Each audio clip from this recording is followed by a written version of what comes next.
নমস্কার বন্ধুরা, আজকে আমি তোমাদের পাঠ করে শোনাবো সুকুমার রায়ের এক চমৎকার হাসির গল্প পেটুক। আর তোমরা তো সবাই জানো হাসির গল্প শুনলে আমাদের সবার মন খুব ভালো হয়ে যায়। তবে শুরু করলাম আজকের গল্প পাঠ পেটুক।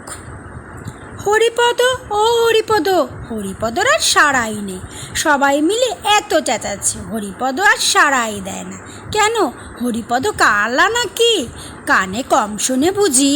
না, কম শুনবে কেন, বেশ দিব্যি পরিষ্কার শুনতে পায়। তবে হরিপদ কি বাড়ি নেই? তা কেন? হরিপদ মুখ ভরা ক্ষীরের লাড়ু, ফেলতেও পারে না, গিলতেও পারে না। কথা বলবে কি করে? আবার ডাক শুনে ছুটে আসতেও পারে না, তাহলে যে ধরা পড়ে যাবে। তাই সে তাড়াতাড়ি লাড়ু গিলছে আর জল খাচ্ছে। আর যতই গিলতে যাচ্ছে ততই গলার মধ্যে লাড়ুগুলো আঠার মতন আটকে যাচ্ছে। বিষম খাবার জোগাড় আর কি। কিন্তু হরিপদ ভারী বদ অভ্যাস। এর জন্য কত ধমক, কত শাসন, কত শাস্তি, কত সাজায় সে যে পেয়েছে, তবুও তার আক্কেল হলো না। তবুও সে লুকিয়ে চুরিয়ে পেটুকের মতো খাবেই। যেমন হরিপদ তেমনি তার ছোট ভাইটি। এদিকে পেট রোগা, দুদিন অন্তর অসুখ লেগেই আছে, তবু হ্যাংলামি আর চায় না। যেদিন শাস্তিটা একটু শক্ত রকমের হয়, তারপর কয়েকদিন ধরে প্রতিজ্ঞা থাকে এমন কাজ আর করব না।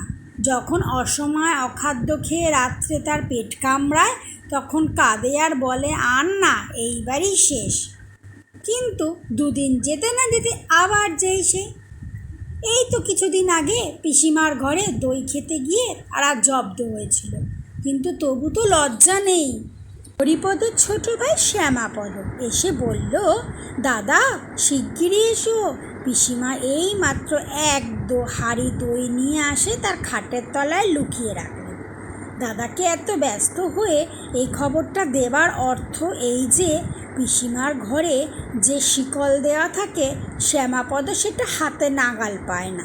তাই দাদার কাছে সাহায্য দরকার।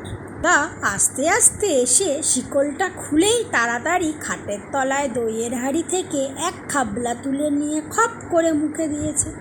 মুখে দিয়েই চিৎকার, কথায় বলে ষাঁড়ের মতন চেঁচাচ্ছে। কিন্তু হরিপদ চেঁচানো তার চাইতেও সাংঘাতিক। চিৎকার শুনে মা, দিদি, পিসি যে যেখানে ছিল সব কি হলো দৌড়ে এলেন। শ্যামাপদ বুদ্ধিমান ছেলে, দাদার চিৎকারের নমুনা শুনেই দৌড়ে ঘোষেদের পাড়ায় গিয়ে হাজির। সেখানে অত্যন্ত ভালো মানুষের মতন তার বন্ধু শাস্তি ঘোষের কাছে পড়া বুঝে নিচ্ছে। এদিকে হরিপদর অবস্থা দেখে পিসিমা বুঝেছেন যে হরিপদ ভেবে তার চুনের হাঁড়ি চোখে বসেছে। তারপর হরিপদর যা সাজা। এক সপ্তাহ ধরে সে না পারে চিবোতে, না পারে গিলতে, আর খাওয়া নিয়ে এক মহা হাঙ্গামা। কিন্তু তবু তো তার লজ্জা নেই, সে আবার লুকিয়ে কোথায় লাড়ু খেতে গিয়েছে। ওদিকে মা তো ডেকে ডেকে সারা। ঠিক বাদে মুখ ধুয়ে মুছে হরিপদ ভালো মানুষের মতন এসে হাজির।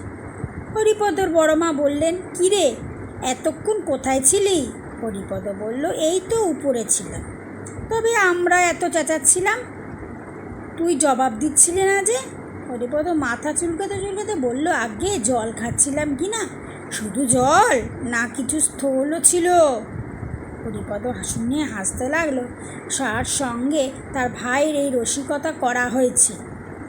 এর মধ্যে মেজমামা মুখখানা গম্ভীর করে এসে হাজির। তিনি ভিতর থেকে খবর নিয়ে এসেছেন যে হরিপদ একটু আগেই ভাড়ার ঘরে ঢুকেছিল, আর তারপর থেকে 10-12খানা ক্ষীরের নাড়ু কম পড়েছে। তিনি এসেই হরিপদ বড় মামার সঙ্গে খানিকক্ষণ ইংরেজিতে ফিক্সাস কী যেন বলা বলি করলেন। তারপর গম্ভীরভাবে বললেন, বাড়িতে ইঁদুরের যে বড় রকমের উৎপাত, ইঁদুর মারবার কিছু বন্দোবস্ত না করলে আর চলছে না। চারিদিকে যেরকম প্লেগ আর ব্যারাম, এই পাড়া শুদ্ধ ইঁদুর না মারলে আর রক্ষা নেই। বড় মামা বললেন, হ্যাঁ তার ব্যবস্থা করা হয়েছে।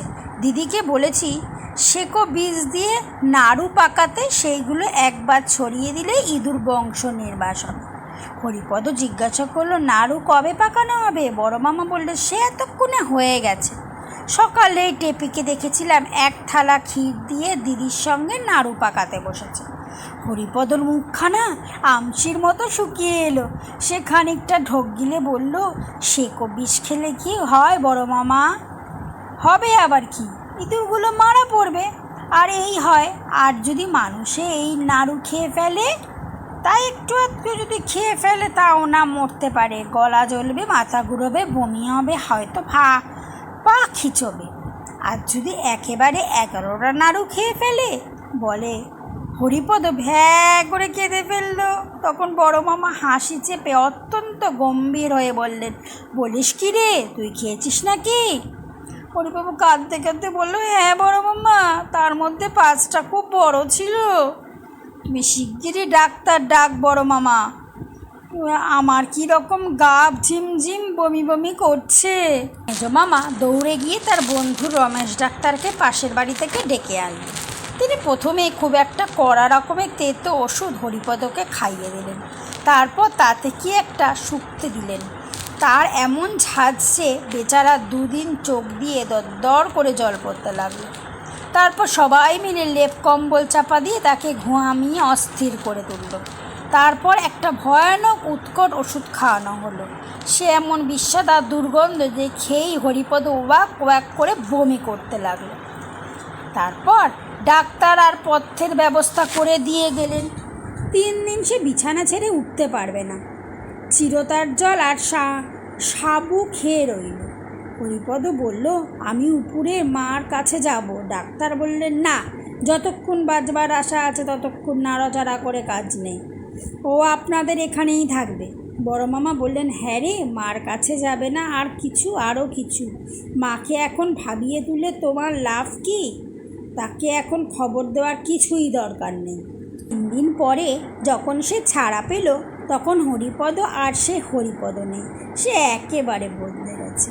তার বাড়ির লোকে সবাই জানে হরিপদ ভারী ব্যারাম হয়েছিল। তার মা জানেন সে বেশি পিঠে খেয়েছিল বলে হরিপদ পেটের অসুখ হয়েছিল। হরিপদ জানে সেকো বিষ খেয়ে সে আরেকটু হলেই মারা যাচ্ছিল। কিন্তু আসল ব্যাপারটা যে কি, তা জানে কেবল হরিপদর বড় মামা আর মেজো মামা, আর জানেন রমেশ ডাক্তার। আমার গল্পটা এখানেই শেষ হলো। আমার গল্প পাঠ যদি ভালো লাগে, তাহলে একটা লাইক আর কমেন্ট করে অবশ্যই জানাবেন।